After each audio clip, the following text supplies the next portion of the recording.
Kalau lu entrepreneur atau pengusaha, this one is for you. Gua nggak mau buang waktu ngomongin AI bakal ngambil kerjaan manusia lah. Topik itu udah dibahas ribuan kali. Gua mau langsung to the point. Di era AI yang makin canggih, tipe karyawan kayak apa sih sebenarnya yang lu butuhin sekarang? Soalnya, AI hari ini bukan cuma alat buat replace kerjaan repetitif. Dia udah jadi mesin pengganda kekuatan. Satu orang yang ngerti cara maksimalin AI bisa ngerjain kerjaan setara satu tim. Lebih cepat, lebih presisi, dan lebih konsisten.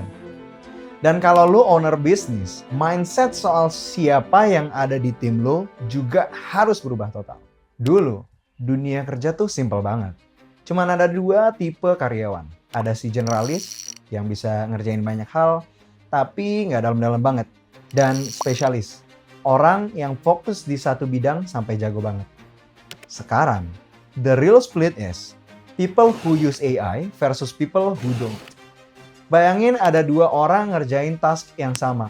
Satu pakai AI, satu enggak. Yang pakai AI bisa kelar dalam hitungan menit dengan hasil konsisten, dan yang enggak pakai bisa berjam-jam. Revisi juga berkali-kali. BCG bahkan nemuin hal yang sama. Konsultan yang pakai GPT-4 bisa buat riset 25% lebih cepat dan hasilnya 40% lebih bagus dibanding yang nggak pakai. Dan ini bukan cuma cerita korporasi besar. Banyak founder startup udah mulai mikir, ngapain gue hire 5 orang spesialis kalau satu orang yang adaptif plus AI bisa ngerjain semuanya. Nah, kalau pola pikir founder aja udah kayak gini, lu kebayang nggak apa yang bakal terjadi dengan dunia rekrutmen ke depannya? Yang harus lu cari itu udah bukan lagi karyawan buat ngerjain satu task, tapi karyawan yang ngerti pakai AI yang relevan sama pekerjaannya. Tapi please note this, bisa pakai AI aja tuh nggak cukup. Lu butuh orang yang adaptif, strategis, dan punya owner mindset. AI tools itu gampang banget diakses dan dipelajarin. Lu buka YouTube, Instagram, atau TikTok, banyak banget konten creator AI yang ngajarin cara pakai ChatGPT, Midjourney, Hagen, Google Veo 3, you name it. Yang bikin beda sama kandidat lain itu bukan soal dia bisa pakai AI, tapi gimana dia use AI buat nge-leverage hasil kerjaannya. Nah, kalau cara kerjanya udah berubah kayak gitu, otomatis cara ngukur produktivitas udah nggak bisa sama lagi. Dulu mah gampang, buat ngukur produktivitas, lu tinggal lihat lu kerja berapa jam, seberapa cepat lu kerjain task, atau seberapa banyak output yang lu hasilin. Selesai. Sekarang, nggak segampang itu. Yang dilihat tuh impact. Seberapa gede hasil yang lu bisa kasih dengan resource seminimal mungkin. Gue jadi ingat kata-katanya Peter Drucker. Efisiensi adalah melakukan sesuatu dengan benar. Efektivitas adalah melakukan hal yang benar. Nah, AI itu bikin kita super efisien. Tapi kalau orangnya nggak tahu apa yang benar buat dilakukan, ya semua efisiensi itu basically useless. Makanya konsep human in the loop penting banget. AI emang powerful, tapi tetap butuh manusia di dalam prosesnya. Buat nentuin mana prioritas, ngeevaluasi hasilnya benar apa enggak, ngasih konteks bisnis yang AI itu nggak ngerti. Karena AI itu optimal bukan pas dia dibiarin jalan sendiri gitu aja, tapi pas ada manusia yang ngarahin dia ke tujuan yang benar. Nah, sekarang banyak founder udah mulai pakai metrik-metrik baru buat ngukur tim mereka. Misalnya, output per headcount. Berapa banyak hasil signifikan yang bisa dideliver per orang. AI leverage ratio. Seberapa gede dampak AI terhadap output tiap karyawan. Dengan metrik ini, bisa langsung kebaca tuh siapa yang benar-benar AI ready dan siapa yang masih kerja full manual. Tapi ya nggak semua manis, ada downside-nya. Harvard Business Review tahun ini nemuin, orang yang sering pakai AI emang lebih produktif, tapi motivasi intrinsiknya bisa turun. Karena kalau kerjaan jadi terlalu gampang, otak kita tuh nggak dapat tantangan lagi. Lama-lama bosen, males, dan nggak ngebet buat improve skill. Jadi kalau founder ngejar hasil cepat, tapi nggak mikirin engagement team, itu ibarat lo ngebut di jalan tol tanpa ngecek bensin. Cepet sih, tapi bisa mogok kapan aja.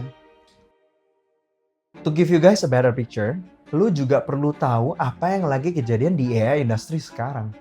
Dan gimana ini bisa langsung efek ke cara lu kerja. Bahkan ke model bisnis lu. Di Agustus 2025, OpenAI drop GPT-5.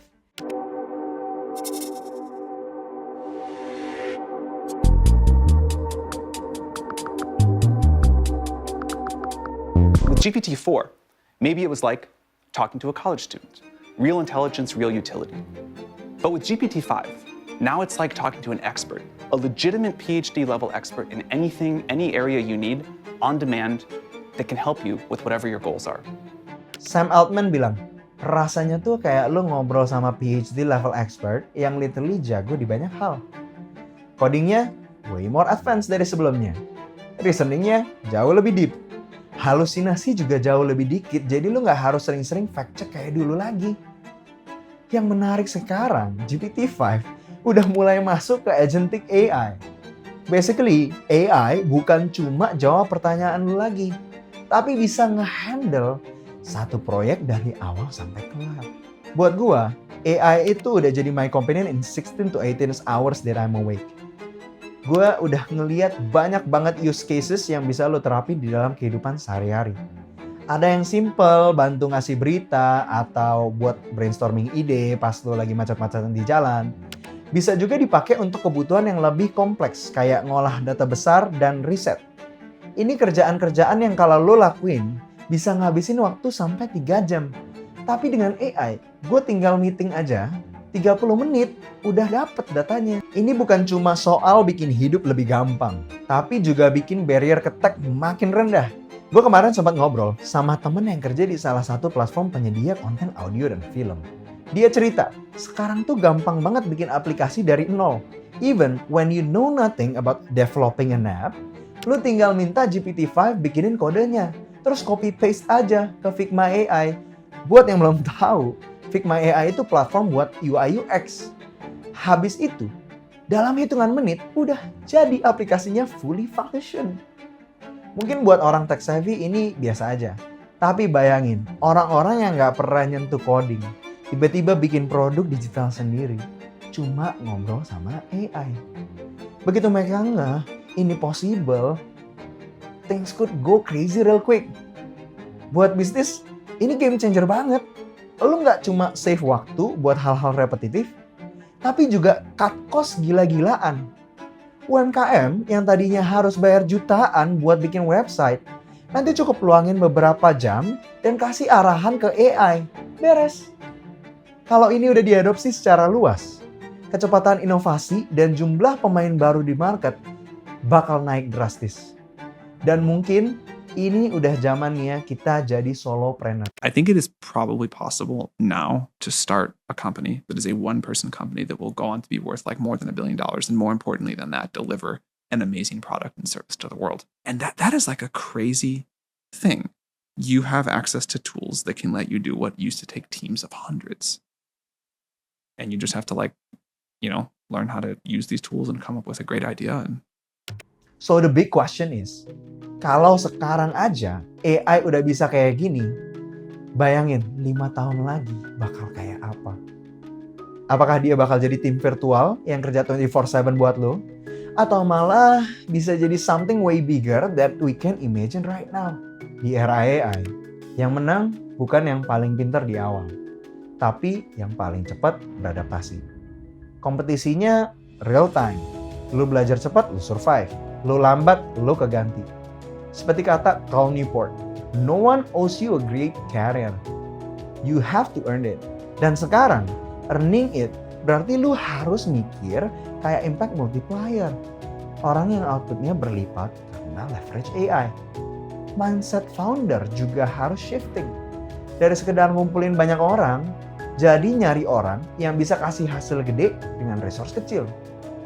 AI udah nutup banyak pintu masuk buat pekerjaan level pemula. Tapi dia juga buka pintu lebar-lebar buat yang siap lompat ke peran strategis. Syaratnya, Lo harus adaptif, strategis, dan punya owner mindset. Pertanyaannya sekarang, lo mau jadi pemain yang nge-boost dampak lo pakai AI? Atau lagi-lagi jadi penonton di game yang baru ini?